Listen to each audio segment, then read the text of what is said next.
What would you do if the place you called home, the sanctuary you built with your own hands, was suddenly threatened by a faceless board of bureaucrats who didn't even know your name?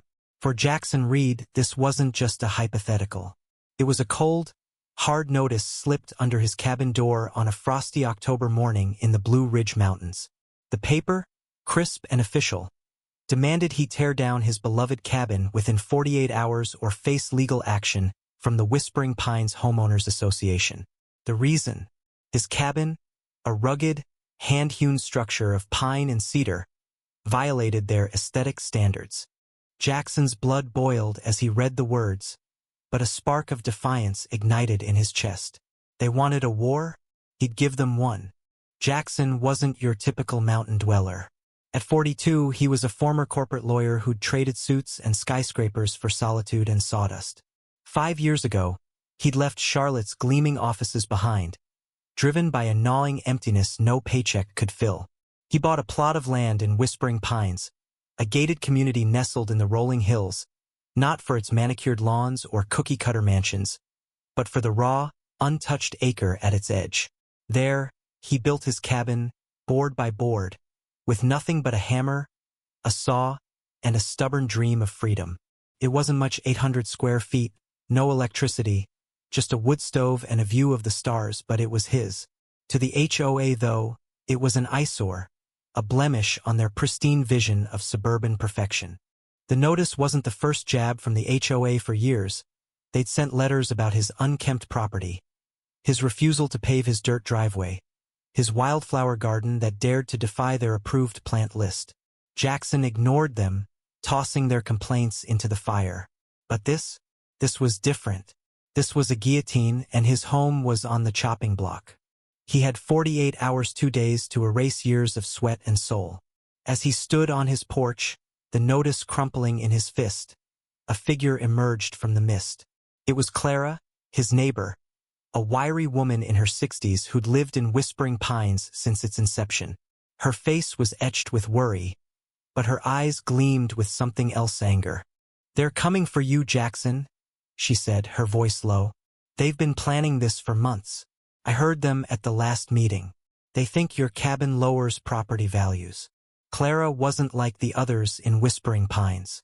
She'd inherited her modest ranch house from her parents and stayed out of loyalty to their memory, not love for the HOA's iron grip. She'd been Jackson's only ally, slipping him warnings about the board schemes. But this time she had more than gossip. "There's something else," she whispered, glancing over her shoulder. "They're not just after your cabin. They're after your land. It's the last undeveloped plot, and they've got a developer sniffing around." That was the twist Jackson hadn't seen coming. His land wasn't just a home, it was a prize. The HOA wasn't just offended by his cabin's rustic charm, they wanted to flip his acre for profit, probably to some slick developer planning condos or a golf course. The realization hit him like a sledgehammer. This wasn't about aesthetics. It was about greed. And that's when Jackson decided he wasn't going down without a fight. He wasn't just going to save his cabin. He was going to make them regret ever crossing him. Jackson spent the first night poring over the HOA's bylaws, a 200-page tome of legalese he'd ignored until now. As a lawyer, he knew how to find loopholes, and Whispering Pines rules were a goldmine of contradictions. By dawn, he'd uncovered a clause buried in the fine print. The HOA board could be recalled if 60% of the community's homeowners voted to dissolve it. And, crucially, the board's financial decisions like dues and special assessments could be challenged by any property owner with a valid grievance. Jackson's grievance was valid, all right. They wanted to bulldoze his home. He'd bulldoze their power. He started with Clara's help. She knew everyone in Whispering Pines, from the retired bankers to the young families drowning in mortgage debt. Together, they knocked on doors, telling neighbors about the HOA's plan to sell Jackson's land to a developer. Most residents were shocked. They'd bought into Whispering Pines for its quiet charm, not to live next to a concrete jungle. Jackson played his part well, his lawyer's charm resurfacing as he rallied support. He didn't just want votes, he wanted allies. By the end of the first day, he had a dozen signatures on a petition to recall the board. But Jackson wasn't done.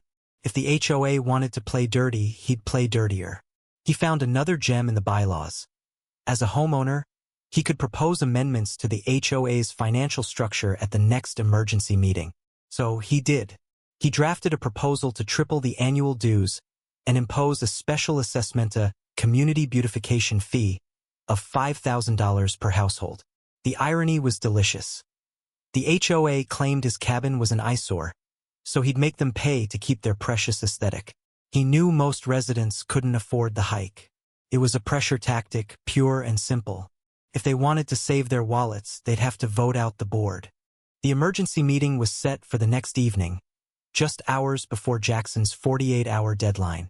The community center buzzed with tension as homeowners filed in, their faces a mix of confusion and outrage.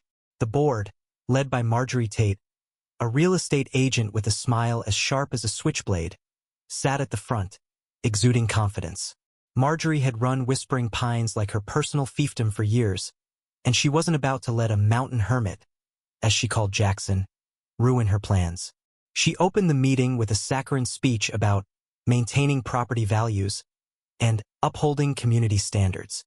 Jackson waited, biding his time.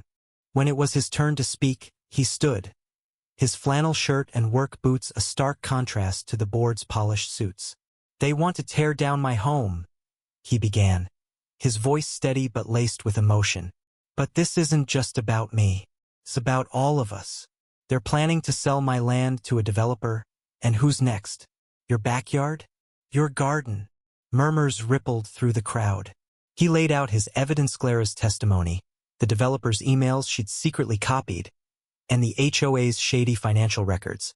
Then came his bombshell, the proposed dues increase and special assessment. "If they can destroy my home for aesthetics," he said, "they can come for yours next, unless we stop them." The room erupted. Marjorie's face turned ashen as residents shouted questions. Jackson's petition gained traction, signatures piling up like kindling. But then came the second twist of betrayal no one saw coming. Ethan, a young father who'd seemed supportive, stood up. "I'm sorry, Jackson," he said, his voice shaking, "but I can't risk my family's future. The board offered me a deal if I vote against you. They'll waive my dues for a year." The room fell silent. Ethan wasn't alone. 2 other families admitted to similar deals. Marjorie had played her trump card, buying votes to save her board. Jackson's heart sank. He'd underestimated Marjorie's ruthlessness. The vote was close, 58% to dissolve the board, just shy of the 60% needed. His cabin was still doomed, and the dues increase was shot down. Marjorie smirked as she declared the meeting adjourned, the demolition notice still in effect. Jackson walked back to his cabin under a starless sky, defeat heavy on his shoulders. Clara followed, offering quiet words of comfort, but they felt hollow. He'd fought with everything he had, and it wasn't enough. The next morning, as the bulldozers rumbled up the hill, Jackson stood on his porch, hammer in hand. He wouldn't let them take his home without a fight. But then Clara appeared, her eyes blazing. "They forgot one thing," she said, holding up a deed. It was her parents' original deed to Whispering Pines. Predating the HOA, it granted her family veto power over any land sale in the community, a relic from when her father helped found the development. She'd kept it secret, unsure if it would hold up in court. But it was enough to stall the developer's deal. It wasn't a victory, though. The HOA's lawyer found a workaround within weeks, and Jackson's cabin was razed. He watched as the walls he'd built splintered into dust, his dream reduced to rubble. Clara's veto saved his land from the developer, but the HOA seized it through eminent domain, claiming it for community use. Jackson left Whispering Pines with nothing but a backpack and a bitter lesson. No matter how hard you fight, power always finds a way to win. He moved deeper into the mountains, vowing never to trust a contract again. The HOA rebuilt their perfect community, but whispers of Jackson's rebellion lingered, a crack in their polished facade. For some, it was a spark of hope. For Jackson, it was a scar. Nd.